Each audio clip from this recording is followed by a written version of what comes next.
Stay with me because what happened between Washington and Ottawa overnight is not a disagreement, it's not a negotiation, it's not even a trade dispute in the normal sense. It is a deliberate shift in posture that turns the closest alliance on the continent into a stress test for the global economy. And if you want the real story as it develops, not the watered down version, not the social media shouting match, hit subscribe right now, turn on notifications, and write in the comments where you're watching from. Because what I'm about to lay out is bigger than tariffs, bigger than headlines, and bigger than any one politician's ego. It is about the architecture of modern power, and that architecture just took a visible crack. If you look at the sequence of events, it doesn't read like compromise. It reads like escalation by design, because Donald Trump didn't simply threaten Canada with a tariff schedule. He didn't just posture for the cameras. He reached for emergency economic powers and labeled Canada, the country that is bled beside America in wars, the country that shares the most integrated industrial border in human history, as a national security threat. And that phrase is not a throwaway line. It is a legal and financial trigger that sends a signal to banks, insurers, ports, customs agencies, procurement departments, commodity desks, and corporate boards that the rules of the relationship can be rewritten on demand. And once that signal is sent, the damage doesn't wait for Congress or for courts or for the next election cycle. It starts immediately in pricing models, in shipping schedules, in risk committees, and in the cold decisions that executives make when they think stability has died. Now, here is the mistake Washington made, and it's the same mistake strong countries make when they forget how networks work. They assumed Canada would respond like a smaller neighbor trapped by geography, meaning protest, outrage, moral speeches, then quiet concessions behind the scenes, because where else would they go? And that assumption felt safe because it's how weaker states often behave when they have no exit. But Mark Carney is not playing the old game. He's not treating this like a personal feud, and he's not reacting like a politician who needs applause. He's reacting like a central banker who understands that the real battlefield is optionality. And optionality is built before the crisis, not during it, which is why the most revealing part of this story is not what Canada said, it's what Canada did in silence.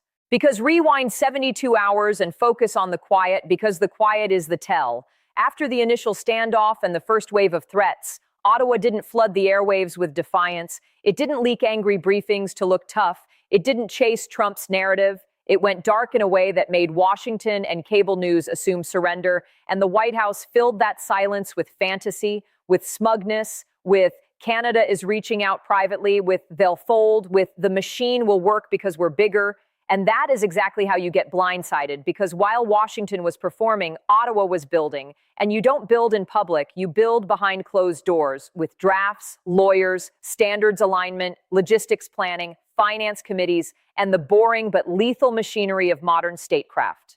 And then came the pivot that proved this wasn't theater. Carney didn't show up in Ottawa to argue with Trump's framing. He showed up in Brussels, standing next to European leadership with Japan involved live. And that choice of stage matters because power is partly location. It says, I'm not negotiating inside your house under your lights, I'm moving the center of gravity. And that is exactly what a network strategist does to a bully who only understands head-to-head confrontation. Because the bully wants a duel, the strategist wants a bypass.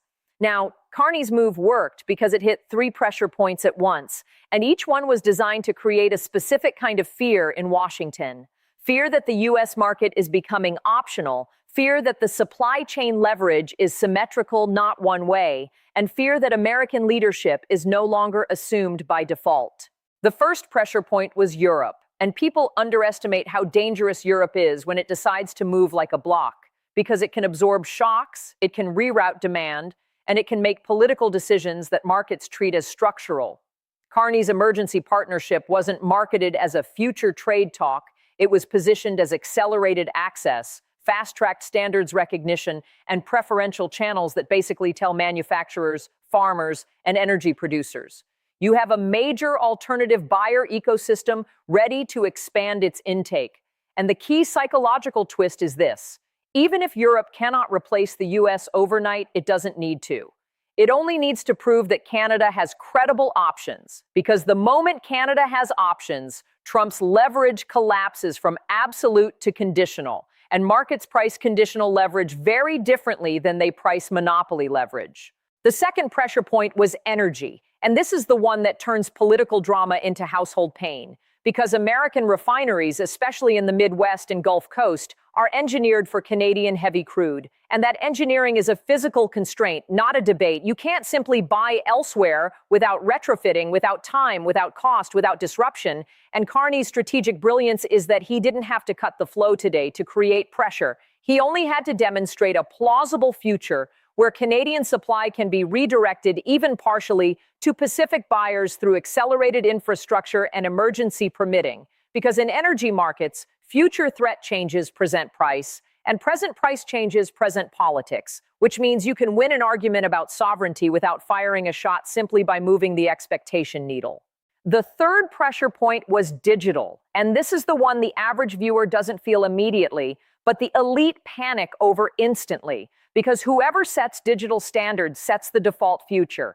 And if you create a technology alignment that excludes the United States, you're telling the world that America is now a governance risk, a volatile partner, a place where rules may swing based on personality, and that is poison for long-term investment. Even if the alliance is initially symbolic, symbols become frameworks, frameworks become compliance regimes, and compliance regimes become market reality. And suddenly, U.S. firms are living in a world where they must operate under two regulatory universes. And the extra friction is not just cost, it's lost speed, and lost speed in tech is death. Now, let me pull you inside the White House, because the real story is not the executive order, it's the internal contradiction it creates. You have one camp screaming escalation, expand tariffs, freeze assets, pressure Canadian banks, squeeze the border, punish and dominate. Because that's the worldview of people who think pain only flows outward. And you have another camp staring at supply chains, prices, elections, and Wall Street and saying, if we keep doing this, we don't just hurt Canada, we jam our own machine. Because modern trade is not a scoreboard, it's a web. And when you pull a thread, it tightens around your own throat as well. And then you have Trump, who historically chooses the option that feels like dominance in the moment, even if it poisons the long-term position. Because he treats geopolitics like a real estate negotiation where the goal is submission optics. But networks don't submit the way people do. Networks reroute, and once they reroute, they don't reroute back just because you stop yelling. This is the part where I need you to stop thinking like a commentator and start thinking like a supply chain manager for a second, because the consequences aren't philosophical, they're mechanical. Auto parts cross the US-Canada border multiple times before a car becomes a car. Not once, not twice, but repeatedly. And every additional inspection minute becomes a production line delay. Every delay becomes a scheduling failure. Every scheduling failure becomes an overtime bill. Every overtime bill becomes a decision. And the decision is always the same.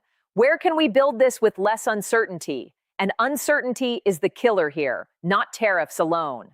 If you live in Michigan, Ohio, Kentucky, Tennessee, or anywhere tied to that ecosystem, you're not watching a distant political drama. You're watching the floor under an entire industrial choreography start to wobble. And if it wobbles long enough, factories don't adjust, they pause. And when they pause, people get furloughed. And when people get furloughed, voters get angry in a way that no press secretary can talk their way out of. And energy is the other silent bomb. If Canadian flows become a bargaining chip, even as a threat, markets will price volatility, and volatility becomes higher heating costs, higher transport costs, higher food costs, because nothing moves without fuel. So when people say tariffs, what they really mean is inflation with a passport. And inflation is the most politically lethal force in modern democracy because it turns every grocery trip into a referendum. And don't ignore agriculture and construction either, because if lumber becomes more expensive, housing doesn't just get pricier, it gets slower to build. And that feeds directly into the cost of living crisis that already has people furious. Now here's the deeper layer, the one that makes allies panic beyond economics: credibility. For decades, the US didn't just sell security, it sold predictability.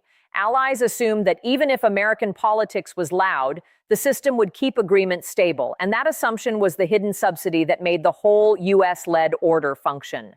When you publicly treat Canada like an adversary, you're telling Denmark, Australia, Japan, South Korea, the UK, and everyone else, your relationship with us can become transactional overnight if it benefits domestic politics. And once allies believe that, They build contingency plans, and contingency plans become alternative alliances. And alternative alliances become a world where the US is not the center, but one node among many. So where does this go next? You have two paths, and you can feel them forming in real time. Path one is the managed off-ramp. Corporate America screams, border state leaders panic, markets punish unpredictability, and Trump takes a face-saving deal because the people who fund campaigns and employ voters demand stability. Carney, who is not chasing humiliation, offers a structured climb down that preserves Canadian sovereignty while letting Trump claim victory. And the crisis cools while Canada keeps its newly built alternatives, because once those alternatives exist, Canada is never cornered the same way again. Path two is the spiral. Trump retaliates against Europe for partnering with Canada. Europe retaliates back. Japan rethinks financial alignment. Regulatory blocks harden. And the world fractures into competing systems. Not overnight, but steadily, with deglobalization that raises costs across the board. And the tragedy is that nobody wins because fragmentation is like sand in the gears of modern prosperity. If you're understanding what's really happening here, do me a favor right now. Hit like so this analysis reaches people who are still stuck on the surface narrative. Subscribe because this story will evolve fast, and I'm going to track every move as markets respond. And drop a comment with your call.